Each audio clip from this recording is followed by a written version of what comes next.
أعوذ بالله من الشيطان الرجيم بسم الله الرحمن الرحيم Assalamualaikum warahmatullahi wabarakatuh. Salawat dan salam kita hadiahkan kepada Rasul kita Nabi besar Muhammad sallallahu alaihi wa ala alihi wasallam. Kita lanjutkan kajian kita masih membahas surah Al-Baqarah ayat 102. Kita sudah membahas tentang sebab-sebab turunnya, kemudian menceritakan tentang tersebarnya sihir di negeri Babil, dan itu awal dari munculnya sihir. Kemudian bercerita tentang Harut dan Marut.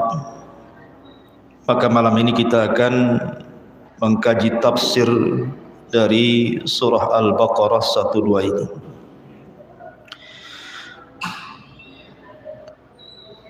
Kembali saya akan bacakan ayatnya, baru kita akan jelaskan tafsirnya. A'udzubillahi minasyaitonir rajim. Bismillahirrahmanirrahim. Wattaba'u ma tatlus syayatin ala mulki Sulaiman. Wa ma kafara Sulaiman walakinna syayatina kafaru yu'allimuna an-nasa as-sihra wa ma unzila 'alal malakaini bi Babila Harut wa Marut. Wa ma yu'allimani min ahadin hatta yaqula innama nahnu fitnatun fala takfur. Fayata'allamuna minhuma ma yufarriquna bihi bainal mar'i wa zawjihi wa ma hum bidarrina bihi min ahadin illa biidznillah. Wa yata'allamuna ma yadurruhum wa la yanfa'uhum wa laqad 'alimu laman ishtarahu ma lahu fil akhirati min khalaq wa la bi'sa ma syaraw bihi anfusahum law kanu ya'lamun. Dan mereka mengikuti apa yang dibacakan setan-setan pada masa kerajaan Sulaiman. Dan tidaklah Sulaiman kafir, melainkan setan-setan itulah yang kafir. Mereka mengajarkan manusia sihir dan apa yang diturunkan kepada dua malaikat di Babylon, Harut dan Marut. Dan tidaklah Harut dan Marut mengajarkan kepada siapapun sampai berkata, sesungguhnya kami hanya fitnah bagi kalian, maka jangan kufur. Tetapi mereka mempelajari dari keduanya apa yang memisahkan di antara suami istri, dan tidaklah mereka mendatangkan madarat kepada siapapun kecuali karena izin dari Allah. Mereka mempelajari apa yang membuat madarat bagi mereka dan tidak mendapat manfaat bagi mereka. Dan sungguh mereka sudah mengetahui bahwa jual beli mereka dengan tukang-tukang sihir itu tidak akan mendapatkan apapun di akhirat. Dan sungguh jelek jual beli mereka kalau seandainya mereka mengetahuinya. Ayat ini dalam kitab-kitab akidah biasa dijadikan tonggak daripada bicara soal perdukunan. Kalau bicara dunia perdukunan, khususnya dunia sihir, maka ayat ini biasanya yang jadikan dalil di dalam Al-Quran tentang adanya sihir. Dan kalau kita melihat tingkatan-tingkatan dalam dunia perdukunan, sihir ini tingkatan yang paling tinggi. Berbeda dengan arraf, berbeda dengan kuhan ataupun ar-rammal, atau ada yang namanya munajim. Karena arraf, kahin, munajim atau rammal itu bicara tentang ramalan. Bicara tentang ramalan yang kemudian konsekuensinya menyebar berita hoax dan dusta. Hanya membuat ketakutan saja. Beda dengan sihir. Kalau sihir itu bukan menyebar ketakutan, tapi sihir itu menyakiti orang, bahkan sampai tingkat membunuh jiwa manusia. Karena sihir ini bisa menghancurkan negara, bisa menghancurkan agama, dan bisa menghancurkan rumah-rumah kaum muslimin yang tadinya tenang menjadi rusak. Jadi sihir ini banyak kerusakan di dalamnya. Makanya dalam dunia perdukunan, sihir itu tingkatan tinggi dari semua dukun-dukun yang ada. Ma'asyiral muslimin yang dimuliakan Allah Azza wa Jalla, sihir ini terbagi dua. Ada sihir yang masuk dalam dunia pengobatan, kesannya mengobati begitu, tetapi sesungguhnya tidak mengobati. Yang kedua, ada sihir itu masuk dalam dunia kezaliman, memang membuat orang sakit bertahun-tahun sampai membunuh. Adapun dalam dunia pengobatan, ma'ruf, kita sering dengar ya, ada tukang-tukang obat itu. Bahkan saya ada cerita dulu waktu saya masih muda, sekarang masih muda juga. Maksudnya dulu waktu masih muda sekali, masih ganteng lah. Sekarang ganteng juga. Jadi saya dulu dakwah di sebuah pulau. Lah di pulau itu, kebetulan ketika saya berdakwah di situ, ada tukang obat buka praktik pengobatan di lapangan. Subhanallah. Ada nenek-nenek stroke, nggak bisa jalan. Tiba-tiba kemudian diobati orang ini, ngakunya sih dari pesantren. Subhanallah, bisa jalan. Seketika bisa jalan, hanya disuruh membaca zikir apa, kemudian diolesi obat yang ia bawa. Tiba-tiba jalan, disaksikan ratusan orang yang kumpul di situ. Orang kalau tidak kuat akidahnya, ikhwan, pasti akan terpincut dengan pengobatan sistem seperti ini. Awalnya digratiskan gitu kan. Akhirnya banyak kemudian tersebar di pulau itu, sehingga numpak di situ orang yang berobat itu. Ya ada yang sembuh, ada yang tidak. Awalnya gratis, akhirnya kemudian kalau dia datang ke tempat praktiknya di ruko gitu ya bayar. Tapi kalau dia mengobati di tangan lapang, maka gratis, hanya menebus obatnya saja, kata dia. Jadi akhirnya banyak orang yang sembuh, memang sembuh. Ya. Sampai suatu ketika ada peristiwa. Jadi ada salah seorang rumah orang kaya, itu punya stroke, tidak bisa diangkat ke lapangan. Jadi akhirnya kemudian timnya pengobat ini datang ke rumah itu. Tetapi anehnya keluarga tidak boleh masuk ke ruangan atau ke kamar ibunya yang sedang stroke itu, tidak boleh masuk. Kemudian setelah itu ditutup.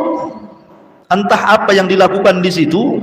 Tiba-tiba kemudian salah seorang tim daripada pengobat itu keluar bawa ular sawah. Ular sawah. Katanya ular itu jelmaan sihir yang menyihir ibu itu. Sebentar lagi nanti dia sembuh katanya. Lah qadarullah, memang Allah subhanahu wa ta'ala hendak membongkar. Di rumah itu ada CCTV. Jadi ketika kemudian dilihat CCTV itu, rupanya ular itu kelihatan dibawa oleh salah satu tim dari luar, bukan memang ular dalam kamar itu, jelmaan dari sihir itu. Dari situlah kemudian mulai tersebar. Mungkin karena takut dukun pengobat ini ketahuan, langsung dia berangkat naik kapal gitu.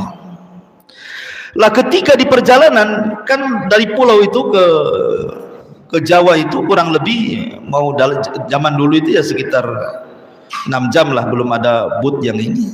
Rupanya di tengah jalan baru 3 jam perjalanan kapal itu. Jadi yang lumpuh-lumpuh bisa jalan di pulau itu balik lagi lumpuh. Balik lagi stroke, yang stroke balik lagi stroke dia. Akhirnya kawan-kawan yang di pelabuhan itu langsung koordinasi dengan kepolisian situ. Kemudian ngontek kepolisian yang ada di sana, ditangkap dia. Karena melakukan penipuan tuh.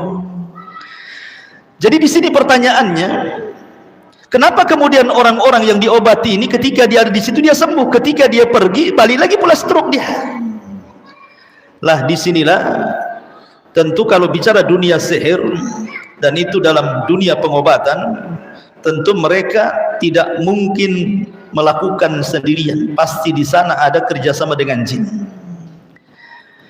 Makanya kenapa kemudian Nabi SAW ketika menyebutkan ijtanibu sab'al mubiqat, jauhi 7 perkara yang menghancurkan kalian.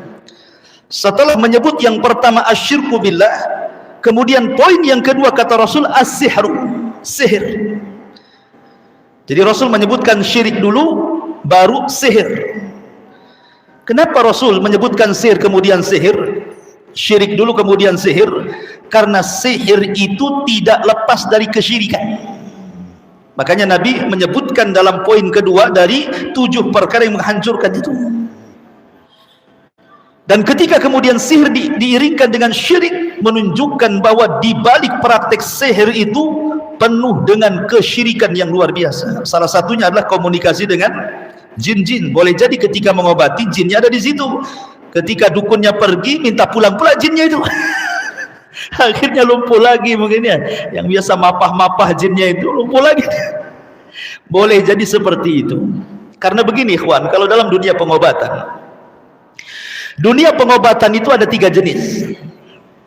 Pertama, ada yang disebut dengan asbabu syar'i. Asbab asy-syar'i, sesuatu itu bisa mengobati, memang syariat menjelaskan bahwa itu obat. Contoh ketika Nabi SAW menyebutkan tentang habbatus sauda. Habbatus sauda itu obat bagi setiap penyakit kan? Dawaun likulli da, kata Rasul. Habbatus sauda itu dawa, obat setiap penyakit. Artinya habbatus sauda itu obat berdasarkan syar'i. Tidak usah diteliti lagi. Kalau Rasul sudah mengatakan ini obat, sudah obat. Tidak perlu diteliti ke lab lagi. Karena ini asbab syar'i namanya. Air zam-zam, jelas. Air zam-zam itu syurbun, lisukmin kan itu ya, untuk mengobati penyakit. Berarti orang yang minum air zam-zam itu bisa sembuh. Dan pernah diteliti gitu ya, oleh orang-orang barat tentang air zam-zam itu, kepadatan molekulnya itu bisa menjadikan detoks dan membuang penyakit. Atau kurma Madinah, siapa yang makan 7 kurma Madinah di pagi hari, dia tidak akan terkena sihir gitu ya. Jadi ada pengobatan itu memang sebabnya syar'i. Memang Al-Quran adalah obat, berdasarkan juga Al-Quran sendiri, wa nunazzilu minal Quran ma huwa syifaa. Kami tidak turunkan Al-Quran kecuali untuk obat. Lah Quran, kemudian zam-zam, kemudian kurma Madinah, kemudian habbatus sauda, kemudian minyak zaitun, kemudian buah tindan yang semacamnya, itu obat berdasarkan syar'i, tidak perlu diteliti. Percaya saja dengan Quran dan Sunnah, selesai. Ini yang pertama. Yang kedua, ada yang disebut dengan asbab kauni. Asbab kauni itu memang tidak ada dalilnya ini obat. Baik Quran mengatakan ini obat atau Sunnah mengatakan ini obat, tidak ada dalilnya. Cuman diteliti oleh dunia kedokteran dan farmasi dengan lab-lab dan kecanggihan alat mereka. Rupanya buah ini, akar ini, pohon ini, daun ini bisa jadi obat. Dan terbukti, walaupun tidak semua menyembuhkan, tapi kebanyakan bisa menyembuhkan. Ya, seperti kemudian penelitian dokter-dokter macam-macam gitu ya, akhirnya ditemukan obat-obatan, jadilah Bodrek, Paramek gitu ya. Kemudian apa lagi, Promag gitu. Jadi promosi obat pula. Jadi intinya bahwa asbab kauni ini tidak ada masalah. Kenapa? Karena jelas. Kalau antum sakit kepala minum Bodrek, hilang sakit kepalanya, kan jelas gitu ya. Itu namanya asbab kauni namanya. Kemudian yang ketiga, ini yang jadi masalah. Bukan sebab dijadikan sebab. Namanya as-sababu ma laisa bis-sabab. Menjadikan sebab yang bukan sebab dijadikan penyembuhan. Contoh umpamanya antum pakai gelang. Untuk apa antum pakai gelang? Supaya sembuh penyakit mencret saya, Ustaz. Gelangnya dari benang warna kuning, mungkin disamakan warnanya. Jadi benang ini bukan penyembuh. Kalau seandainya benang itu dikalungkan di leher ataupun di tangan bisa menyembuhkan, tentu akan dijual, bukan di tempat tukang jahit. Pasti apotek sudah jual tuh. Kalau tanya penyakit mencret pasti dikasih benang itu kan. Tapi tidak ada apotek jual tuh. Kalau cari benang itu tukang jahit lah kan itu ya. Artinya bahwa ada orang-orang yang menjadikan penyebab kesembuhan itu yang bukan sebab. Ini hukumnya ada 2. Bisa terjerumus kepada syirkul asghar, bisa terjerumus pada syirkul akbar. Kapan terjerumus kepada syirkul akbar dan kapan terjerumus kepada syirkul asghar? Kalau dia meyakini Allah yang menyembuhkan saya, tapi sebab benang ini penyakit saya hilang, itu namanya syirik kecil, karena masih mengaitkan dengan Allah, cuman menjadikan sebab yang bukan sebab saja. Beda kalau seandainya tidak dikait-kaitkan dengan Allah, yang menyembuhkan saya ini benang ini, kalung ini, gelang ini, itu syirik besar namanya. Masalahnya syirik besar dengan syirik kecil dalam bab ini beti saja ya, beda tipis saja.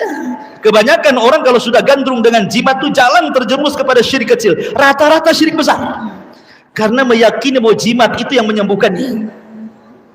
Lah dalam dunia sihir itu, dalam dunia sihir ada yang masuk dalam perobatan yang disebut di dalam bahasa hadis itu disebut nusyrah. Artinya nusyrah itu mengobati sihir dengan jin. Nah, itu namanya nusyrah artinya. Jadi medisnya itu pakai medis jin. Di mana seorang dukun dia akan menyembah jin, semakin dia menyembah semakin dia kufur. Semakin dia kufur maka semakin jin itu membantu perobatan. Di sini terjadi komunikasi bisnis antara dukun dan kalangan jin. Lah ini jelas kesyirikan. Buat apa sembuh tapi di atas kesyirikan dibandingkan sakit tapi tidak melakukan kesyirikan? Karena sakit sendiri menghapuskan dosa kan gitu ya. Ini sembuh mau bawa dosa besar. Ya kalau sembuh, ketika praktek dia mati habislah dia. La in asyrakta la yahbatanna amaluka wa la takunanna minal khasirin. Ini satu bagian sihir dalam dunia perobatan.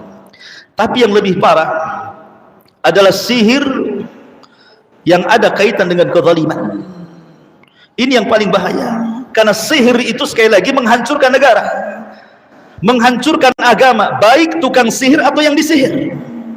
Coba anda bayangkan kezaliman orang-orang yang melakukan sihir itu. Dia memutuskan suami istri, karena di dalam surah Al-Baqarah 12 ini rupanya sihir sejak zaman Harut dan Marut sampai sihir zaman sekarang itu ada kesamaan. Apa kemiripannya? Allah Subhanahu wa taala berfirman di sini, fayata'allamuna minhuma ma yufarriquna bihi bainal mar'i wa zawji. Jadi sihir itu biasanya digunakan untuk dua perkara. Pertama yang disebut dengan sihir al-atfu. Yang kedua sihir yang disebut dengan as-sarfu. Jadi sihir itu dua macam juga, al-atfu, as-sarfu. Apa al-atfu, as-sarfu itu? Al-atfu itu dikenal dengan dunia pelet bahasa kitanya. Ya, dunia pelet itu disebut al-atfu. Jadi biar seorang istri suaminya jangan kecantol siapa-siapa, datang dia ke dukun supaya suaminya lengket kayak perangko dengan dia, tidak macam-macam, tidak selingkuh, tidak kawin lagi, tidak poligami gitu ya. Jadi memang betul-betul dia datang ke dukun itu supaya dia nampak cantik, ya, supaya dikasih susuk gitu ya, supaya dia nampak cantik sehingga suaminya cinta terus. Itu disebut sihrul atfi. Ada namanya sirhu sarfi, sihir di mana supaya suami istri berpisah, karena ada orang ketiga mungkin. Jadi suami lewat nengok istrinya itu kayak malampir aja gitu, nggak mau deket dia, tidur saja jauh-jauh itu. Kalau bisa jangan satu ranjang, kalau bisa jangan satu kamar, kalau bisa pisah rumah. Jadi itu namanya as-sarfu. Tetapi sihir yang paling besar di zaman modern, as-sarfi ini tidak perlu datang ke dukun. Beli itu aja tuh handphone tuh, antum beli itu bisa untuk sihir. Antum WA saja istri orang, pura-pura jadi wanita jalanan, rayu suaminya pakai SMS. Apa enggak marah-marah tuh istrinya tuh? Ini SMS siapa bang? Lebih hebat lagi, handphone ini bisa mengalahkan sihir. Ini sihir terbesar handphone ini. Orang bisa pisah gara-gara jasa SMS, ikhwan. Kalau dulu nyihir orang berpisah itu, dulu ya, zaman dulu ya, belum ada handphone itu, kan biasanya nyari foto tuh. Kadang-kadang mereka nyuri foto. Zaman dulu fotonya itu nggak ada berwarna, hitam putih gitu ya. mau diambil foto anaknya, kenapa lah foto neneknya? Salah nyihir dia. Jadi terpaksa kemudian mereka mengambil buhul yang lain. Dulu tuh sihir luar biasa susahnya. Datang dukun ke dukun saja harus cari di gunung. Orang dulu kan dukun itu tinggal di gunung-gunung, di perbatasan, di lereng-lereng gitu ya. Kadang-kadang rumahnya seram, depan rumahnya aja ada tengkoraknya gitu. Masuk saja, serem, bau semuanya. Makanya kata Ibnu Taimiyah, as-sihru mulazimatun najasati wal kilabi waz-zabal waz-zubal. Kata Syekhul Islam Ibnu Taimiyah rahimahullah taala, dunia sihir ini lekat dengan dunia najis, lekat dengan dunia anjing, dan lekat dengan dunia kotoran. Karena tukang sihir itu jarang mandi biasanya. Kalau sudah jarang mandi, tidak pernah tersentuh air wudhu, jangan cerita sholat. Mereka akan bermaksiat. Makanya mereka menghina Al-Quran. Antum pernah dulu ada buku namanya Dukun Hitam Putih. Antum pernah baca buku itu? Judulnya Dukun Hitam Putih. Jadi ada dukun hitam kelap, ada dukun hitam putih. Apa sih dukun hitam putih itu? Jadi ada seorang kiai di Jawa sana, itu ditulis dalam buku itu. Jadi kiai ini semua pejabat datang sama dia. Semua pejabat datang sama dia. Subhanallah gitu ya. Pejabat itu kalau nyalonkan jadi anggota DPR jadi dia. Kalau nyalonkan lurah jadi dia. Apalagi RT RW kan itu. Makin jadi gitu ya. Jadi banyak pejabat datang tumplek ke kiai ini. Pondoknya besar, santrinya banyak. Tapi ada satu ruangan, keluarganya saja tidak boleh masuk di situ. Nggak boleh keluarganya masuk. Itu tempat semedi kiainya itu. Lah Allah takdirkan kiainya ini meninggal. Jadi akhirnya kemudian santri-santrinya dan keluarga ini ingin tahu ruangan yang selalu jadi semedi Pak Kiai itu apa sebenarnya. Rupanya pas didobrak isinya mushaf. Karena setiap orang yang datang kepada dia, mahar dukunnya itu harus mushaf cetakan Arab, cetakan dari Saudi. Tidak boleh mushaf cetakan Indonesia. Apa bedanya mushaf cetakan Saudi dengan Indonesia? Kalau cetakan Saudi mesti ayat di ujungnya ada. Namanya di ujung di Quran ya kan? Mesti ujungnya ayat di sini. Di ujungnya itu ayat terakhir, ya kan? Kalau cetakan Indonesia masih nyambung di lembaran, baru di sini dia terputus. Itulah bedanya cetakan sana dengan cetakan sini. Kemudian jumlah juznya lebih banyak cetakan sana 10 lembar. Kalau cetakan Saudi rata-rata 10 lembar satu juznya. Ya. Tapi kalau cetakan Indonesia itu karena lebih besar Qurannya, nggak sampai 10 lembar. 8 lembar sudah satu juz. Jadi dia minta cetakan Saudi jadi maharnya. Jadi ketika didobrak ruangan itu penuh dengan mushaf. Subhanallah. Isi ruangan itu bau pesing. Rupanya setiap hari Pak Kiai ini ngencingi mushaf, beraki mushaf. Rupanya dari sini terbongkar bahwa dia bukan kiai tapi dukun berkedok kiai. Pagi di zaman sekarang ikhwan, dukun-dukun itu sudah atributnya atribut kiai. Kiai saja sudah tidak lebih kiai daripada atribut dukun tuh kan itu. Jubahnya, ya, serbannya, tasbihnya sampai ke lantai. Teman sekarang aneh-aneh dukun. Dan mereka punya akun sekarang, punya YouTube ya kan ya sekarang ya. Jadi luar biasa persaingan antara dukun dengan para ulama di zaman sekarang ini. Artinya bahwa di sini dunia perdukunan itu lekat dengan kesyirikan. Makanya kenapa hukuman di dunia Rasul mengatakan bahwa haddu sahir darbu bisayfi, bahwa hukuman bagi orang yang melakukan praktek sihir langsung ditebas kepalanya. Kata Imam Asy-Syafi'i, apakah perlu diistitab, dimintai tobat? Tidak perlu. Walaupun ada sebagian para ulama dimintai tobat 3 hari, kalau dia bertobat maka diampuni, kalau tidak ditebas lehernya. Tapi Imam Syafi'i mengatakan tidak ada, dukun tidak dikasih tobat, langsung tebas leher. Karena akan terulang dengan sihirnya. Dia pura-pura tobat, nanti terulang lagi. Adapun di akhirat, apa yang dikatakan ayat ini? Allah mengatakan di dalam ayat ini, walaqad alimu laman ishtarahu ma lahu fil akhirati min khalaq. Dan sungguh mereka, kalau seandainya mereka mengetahui apa yang mereka jual belikan dengan tukang-tukang sihir ini, tidak akan dapat bagian sedikit pun di akhirat. Artinya tidak akan beruntung sedikit pun di akhirat. Jadi khasirat dunya wal akhirah, sudah rugi dunia, rugi akhirat. Apalagi sihir, tukang-tukang sihir yang menipu gitu ya, melakukan praktik-praktik untuk menipu, seperti mampu menggandakan uang kayak zaman sekarang gitu kan ya, muncul kanjeng sana kanjeng sini gitu ya, muncul pula gitu gandakan uang itu, rupanya ketangkep tipu pula, dukun palsu dia, abal-abal gitu. Kalaupun seandainya dukun beneran, kalau dia bisa mendatangkan kekayaan, ngapain memperkaya orang? Perkaya diri sendiri saja lah kan gitu. Menunjukkan bahwa dunia perdukunan itu dusta di atas dusta. Intinya mereka hendak menyesatkan manusia dari segi agama.